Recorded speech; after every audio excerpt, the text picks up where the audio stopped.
एक गांव में एक दादा और उसका पोता रहते थे। पोता जिद्दी और जबान दराज था। गांव के लोग कहते ये बच्चा बड़ा होकर बिगड़ जाएगा।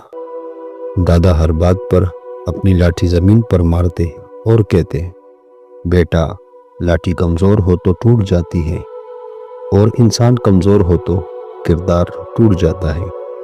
एक दिन पोते ने झूठ बोला।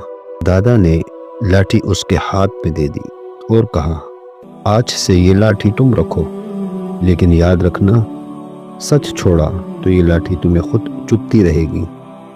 उस दिन के बाद वो बच्चा झूठ बोलने से डरने लगा। बच्चों को मार से नहीं, मायनाखेज बातों से संवारा जा सकता है।